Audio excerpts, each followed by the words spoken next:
Y que ya hemos marcado en otras oportunidades la importancia de comunicar, la importancia de analizar cómo se comunican las decisiones de gobierno, de este gobierno y de otros gobiernos. En la semana repasaba lo que sostenía Walter Lippmann, periodista norteamericano, analista político de corte liberal. Él había avanzado en una teoría de que en cierta democracia funcionaría básicamente dos grupos de ciudadanos. Una teoría que después retoma Noam Chomsky para criticar el rol de los medios de comunicación como piezas serviles al poder real. En ese modelo de democracia que plantea Lippmann, se divide en dos grupos a la sociedad. Hay un grupo selecto de ciudadanos, que son aquellos que pueden comprender los problemas que aquejan a la sociedad, son los únicos que pueden afrontarlos, por lo menos así se presentan. Un grupo reducido y selecto como los únicos autorizados a determinar y a decidir fehacientemente qué nos conviene a todos. Este grupo reducido, que tiene ideas en común sobre la economía, sobre la política, la justicia, la sociedad, sí, tienen eso que se llama un sistema ideológico en común, ¿no? Una palabra que desconocerán una y otra vez, porque para este sector habitualmente reconocer la aportación de una ideología es más o menos delictivo, porque esa es un arma que ellos utilizan para perseguir, para despedir, lo hemos visto aquí en la Argentina, ¿no? Para generar desconfianza. Bueno, este pequeño grupo cree que son los únicos que están capacitados y predestinados a gobernar, a decidir sobre el futuro, sobre el presente y sobre el futuro de la mayoría. Al resto, ojo que todavía no estoy hablando de la Argentina, ¿eh? Ustedes pueden imaginar lo que quieran, estoy hablando de la teoría de Lippmann norteamericano.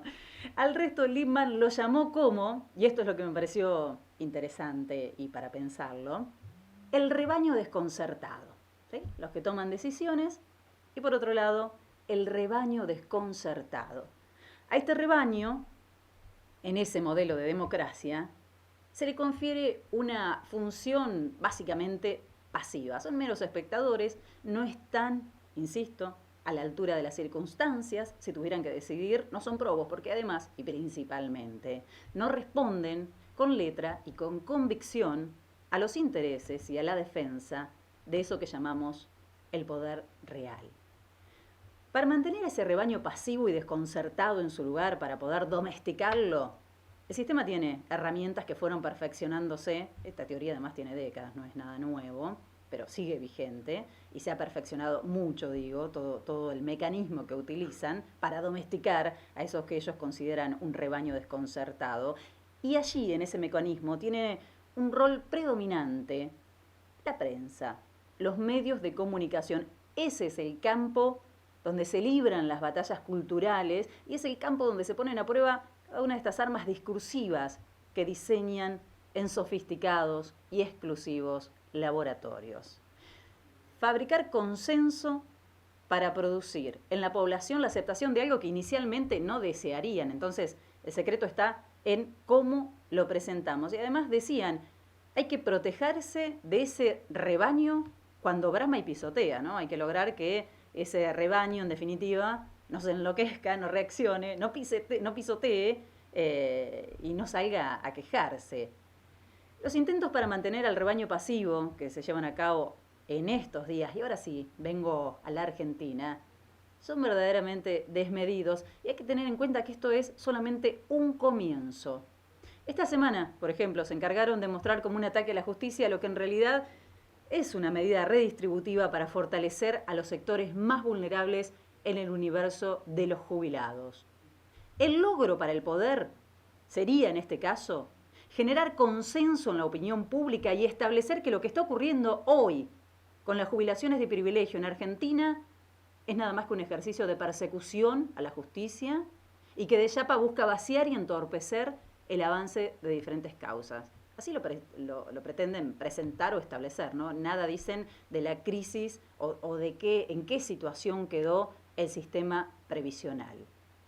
Reacciona aquí rápidamente la Liga de Poder, los jueces, los referentes políticos, los medios hegemónicos, en la misma sintonía, defendiendo privilegios que nada tienen que ver con las clases populares. Pero claro, no lo pueden contar así. Tienen que construir un relato que comprometa a la mayoría y efectivamente tienen un discurso adecuado para lograr que ese rebaño se sienta tocado, se sienta comprometido.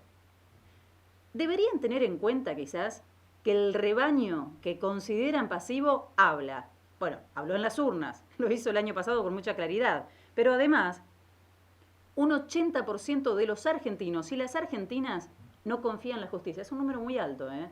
Tiene que preguntarse e interpelarse y replantearse muchas cosas el sistema judicial en la Argentina y quienes integran ese sistema. Un 80% de la población no cree, no confía en la justicia. Este tipo de decisiones políticas, que, voy a decirlo, ni siquiera son extremas. No es una medida extrema, no estamos discutiendo una cuestión de fondo. Tocan y ponen en riesgo los resortes donde descansa el poder que en Argentina, como en el mundo, cree que escapa a las generales de la ley. Hablará hoy Alberto Fernández, cerca del mediodía, va a dar un discurso. Allí estará presente el tema de las retenciones a la soja. Están movilizándose los chacareros, algunos. El derecho al aborto, por supuesto también la deuda y el hambre serán temas presentes.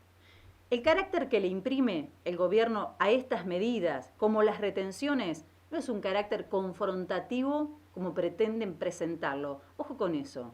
Es absolutamente redistributivo y solidario. Dos palabras que, por supuesto, a esas élites a las que se refería Lippmann, tampoco le tienen mucho apego, ¿no? Redistributivo y solidario. No encaja. Cada vez que en Argentina se toma una medida tendiente a redistribuir, las reacciones fueron similares. Tenemos muchos ejemplos. Y la prensa solo hablará de los derechos adquiridos por estos grupos de privilegio que se presentan como las víctimas de la situación, pero nada van a decir de lo que está pasando con las mayorías. Hay que tener en cuenta, insisto, que son pequeñas medidas. Esto no es una revolución y ni siquiera todavía una interpelación a los que siempre ganaron, a los que ganaron y ganan, mientras el resto se empobrece. No va a abundar, por lo que se sabe demasiado, Alberto Fernández en la deuda heredada. Hay al respecto diferentes miradas, los estoy leyendo a ustedes también hablando sobre este tema, ¿no? Esto que hace Alberto Fernández, que es eludir un poco a la queja de la herencia recibida. Si bien la población puede estar cansada de ese discurso, que fue la excusa del macrismo durante 4 años, aunque no se ajustara a la realidad, eso que el gobierno nacional no repite, el desastre heredado, le deja un gran margen a la oposición y a ciertos sectores para desconocer sus responsabilidades en el pasado reciente y arremeter en contra del plan de gobierno. Aquí no ha pasado nada. Hará hincapié en lo que puede ser uno de los hitos de este gobierno en cuanto a conquistas de derechos, la legalización del acceso al aborto. Se supone que va a ser ley con el apoyo, consenso político que se ha generado sobre este pedido histórico que el movimiento feminista logró imponer en la agenda política después de tanto tiempo. Por supuesto, el tema de la negociación con los acreedores. Hay chances, según trasciende, de que alguna parte de la deuda sea defolteada. Vamos a hablar de eso en un ratito, qué implicancias tiene. Habrá que recordar, si esto efectivamente es así, ante la catarata de titulares que vemos venir advirtiendo la caída en desgracia, que hay muchos economistas que sostienen que es preferible esto a dejar de asistir a los sectores más vulnerables o a postergar la puesta en marcha de la economía. Las provincias están esperando alguna buena nueva sobre la obra pública, sin demasiadas expectativas dado el contexto, después de la plancha del macrismo en estos 4 años, donde solo tuvieron obras las provincias amigas. La reactivación de la obra pública, si hace falta decirlo, es la inyección que las economías empobrecidas de las provincias están esperando. Se espera también, con el reparo de que aún solo van 80 días de gobierno, que las medidas dejen de ser paliativas y comience a observarse una política clara de redistribución y de activación de la economía. Si ya hay resistencias, piquetes y amenazas de vaciamiento con las primeras, con las paliativas, bueno, imaginemos, y vamos a tener que prepararnos para el escenario posible con las segundas. En esta discusión, que es una discusión sobre privilegios y sobre derechos que los argentinos y las argentinas esperamos, sería un triunfo del poder real lograr que exista un rebaño tan desconcertado, tan confundido, como para defender a un puñado de lobos con privilegios.